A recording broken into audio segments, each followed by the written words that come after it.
My self दीपक और very very good morning, good afternoon and good evening. तो कैसे I hope कि आप सब अच्छे होंगे।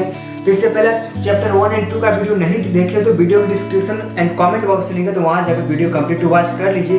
वो काफ़ी most important and very helpful होगा। तो अभी जो देखेंगे ना, चैप्टर 3 देखेंगे साझेदारी का पुनर्गठन, और इसमें दो है, एक तो साझेदारी का पुनर्गठन और सेकंड है वर्तमान साझेदार के लाभ अनुपात में परिवर्तन।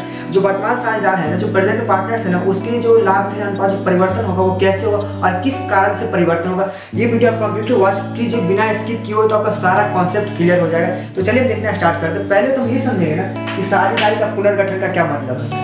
पहले ये समझिए साझेदारी होता क्या है। एक बार रिपीट कर दूं कि जब भी किसी संस्था या किसी फर्म को चलाने के लिए दो या दो से अधिक व्यक्ति सहमत होते हैं, उसमें प्रॉफिट एंड लॉस जो भी होगा आपस में शेयर करने के लिए, अगर प्रॉफिट होगा तो उसमें अपना हिस्सा लेंगे और लॉस होगा तो उसमें अपना हिस्सा देंगे, तो क्या कहलाता है, साझेदारी कहलाता है। अब पुनर्गठन का क्या मतलब है ना, पुनर्गठन का क्या मतलब है ना कि एक रिलेशन चल रहा है, मान लीजिए एक गर्लफ्रेंड बॉयफ्रेंड का ही एग्जांपल लीजिए कि वो दोनों का रिलेशनशिप चल रहा है अच्छा से, और किसी कारणवश ब्रेकअप हो जाता है और फिर से बोलते हैं कि नहीं यार जो हुआ उसको भुला के फिर एक नया लाइफ स्टार्ट करें, तो हम उसे बोलते हैं पुनर्गठन। अगर वहाँ नहीं समझ तो यहाँ समझिए बुकी। देखिए, विद्यमान समझौता में किसी प्रकार का परिवर्तन साझेदार फर्म का पुनर्गठन कहलाता है। देखिए, जो प्रेजेंट में समझौता है, जो अभी समझौता है, जो अभी कंडीशन है, चलो कि हम जो भी प्रॉफिट होगा 50-50 लेंगे, या तुम 25% लोगे और मैं 50% लूंगा, समझ रहे हैं ना बात को। अभी जो समझौता है जो प्रेजेंट में है, ना कि पास्ट में या फ्यूचर में क्या होगा उससे कोई मतलब नहीं, जो प्रेजेंट में चल रहा है। मान लीजिए कि मोहन और राकेश पार्टनर्स है, एक मोहन है सो 75% प्रॉफिट ले रहा है और राकेश से 25% ले रहा है। अगर वो दोनों में बदलाव करना चाह रहा है, जो विद्यमान समझौता है उसमें अगर परिवर्तन है, तो साझेदारी फर्म का पुनर्गठन कहलाता है। सिंपली समझिए, जो विद्यमान समझौता है उसमें किसी कारणवश जो परिवर्तन करते हैं, तो उसका क्या मतलब होता है, पुनर्गठन होता है। यानी कि फिर से पुनः और गठन, यानी कि फिर से निर्माण करना,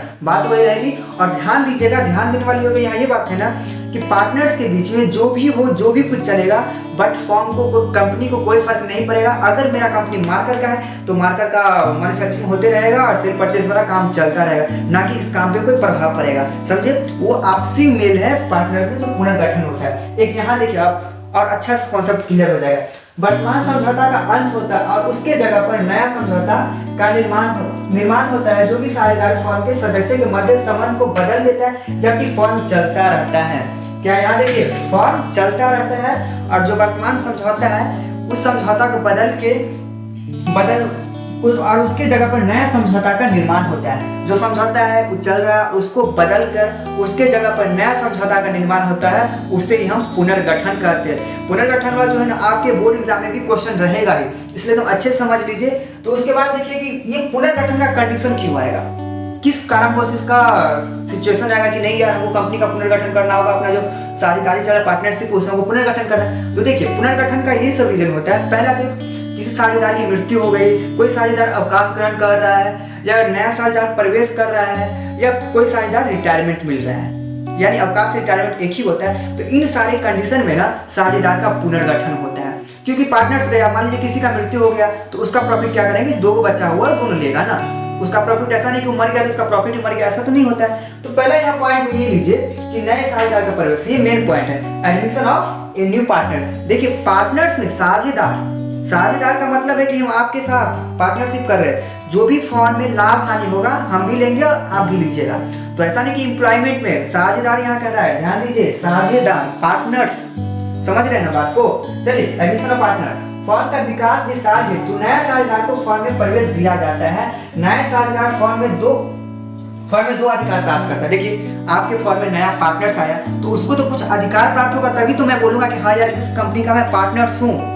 नहीं तो लोग एम्प्लॉय बोलता है यार, समझ रहे हैं बात को, एम्प्लॉय बोल सकता है, उसको कुछ अधिकार रहेगा, जो फंडामेंटल राइट मिला रहेगा, तभी तो हम कहेंगे नहीं इस कंपनी का क्या है अधिकार प्राप्त हो। वो दो अधिकार जो रहता है ना, कौन कौन दो अधिकार प्राप्त होता है, तो यहाँ देखिए वो दो अधिकार। देखिए, पहला अधिकार तो है ना कि फर्म में संपत्ति और हिस्सा प्राप्त करने का अधिकार रहता है। जो भी कंपनी है उसमें जो भी मेरा फर्म में संपत्ति का मतलब क्या होता है, बिल्डिंग हुआ, एसेट्स हुआ, लैंड हुआ, ये सब जो मेरा संपत्ति में आ गया, उस संपत्ति में मेरा हिस्सा होगा जब हम किसी कंपनी या किसी संस्था में पार्टनर्स बनेंगे।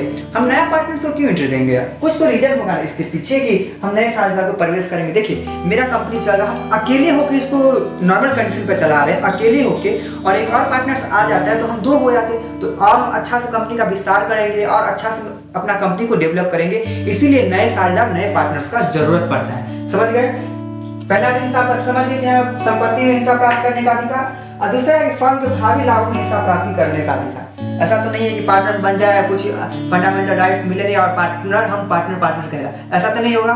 तो चलिए हम आगे देखते हैं। समझ गए कि यहाँ क्या है? 2 अधिकार मेन है। अगर आपका ऑब्जेक्टिव क्वेश्चन में रहे कि नए साझेदार को कौन सा 2 अधिकार प्राप्त रहता है, तो कौन कौन 2 अधिकार? एक तो पहला संपत्ति में हिस्सा प्राप्ति करने का अधिकार, और सेकेंड है भावी लाभों में हिस्सा प्राप्ति का अधिकार। तो चलिए आगे देखते हैं कि इसके लिए अगर हिस्सा ये सब जो हमको राइट्स मिल रहा है, तो ऐसा तो नहीं है कि हम आओ भाई जो कंपनी जमाए हुआ अच्छे से और उसके जगह पे हम आके बस शामिल हो जाए और सहयोग देना स्टार्ट कर दे, ऐसा तो नहीं होता। उसके लिए भी पूंजी लाता है, गुडविल लाता है, जिसको हम प्रीमियम या ख्याति बोलते हैं। तो चलिए देखना स्टार्ट करते हैं। चलिए यहाँ देखिए कि जब उसको पार्टनरशिप, नया पार्टनरशिप प्रवेश किया तो उसको 2 अधिकार प्राप्त हुआ। पहला तो संपत्ति में हिस्सा प्राप्ति का अधिकार, और भावी लाभ यानी कि जो भी प्रॉफिट एंड लॉस होगा उसमें हमको हिस्सा प्राप्ति का अधिकार, 2 अधिकार मिला। तो ऐसा नहीं कि 2 अधिकार डायरेक्ट मिल गया ना, उस अधिकार को प्राप्त करने के लिए भी ना कुछ उसको साझेदार को देना पड़ता है। जो देता है ना उसी को बोलते हैं ख्याति, प्रीमियम या गुडविल बोलते हैं। तो चलिए गुडविल यहाँ देखिए, फर्म की संपत्ति में हिस्सा प्राप्ति का अधिकार, ये जो हिस्सा प्राप्त करता है ना इसके लिए कुछ ना कुछ चुकाना पड़ता है, जैसे गुडविल, प्रीमियम। देखिए इस अधिकार की प्राप्ति के लिए लाई गई धनराशि नए साझेदार की पूंजी कहलाती है। ये जो पार्टनर्स है, नया पार्टनर्स जो नया साझेदार प्रवेश किया तो वो कुछ पूंजी लाता है, जिसको बोलते हैं गुडविल या ख्याति। वो जो धनराशि लाया ना तो किसके लिए? नए साझेदार की पूंजी कहलाती है। इस अधिकार की प्राप्ति के लिए लाई गई धनराशि नए साझेदार की पूंजी कहलाती है। जो गुडविल के रूप में लाया है ना, जो ख्याति के रूप में लाया, तो नया साझेदार क्या कहलाएगा?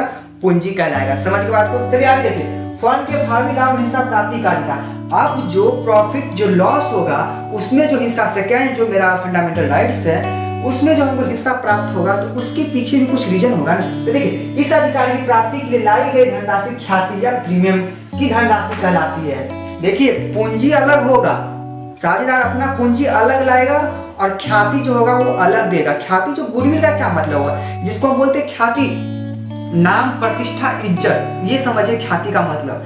जैसे कि मैं कैसे क्या बताऊं, मार्केट में मार्कर बहुत सारा है, काफी कंपनी का मार्कर है, बट मैं डॉम्स कंपनी का ही क्यों मार्कर यूज करता हूँ, क्यों नहीं और अदर कंपनी का यूज करता हूँ? क्योंकि इसका ख्याति अच्छा एक गुडविल है, यही गुडविल हो, इसी को हम बोलते हैं ख्याति। नाम, फेमस, प्रसिद्धि, प्रसिद्धि को ही ख्याति बोलते हैं। प्रसिद्धि क्या है? एक अमूर्त संपत्ति, जैसे इंटेंजिबल एसेट्स है। अगर हम अकाउंटिंग करते हैं तो इसको इंटेंजिबल एसेट्स मानते हैं। समझ गए? चलिए इस अधिकार की, इसी जो अधिकार है जो मेरा ख्याति, जो ख्याति तो हम न बनाए हैं, पुराना साझेदार है वो न बनाए हैं, वो न मेहनत किया, पुराना पार्टनर्स ना।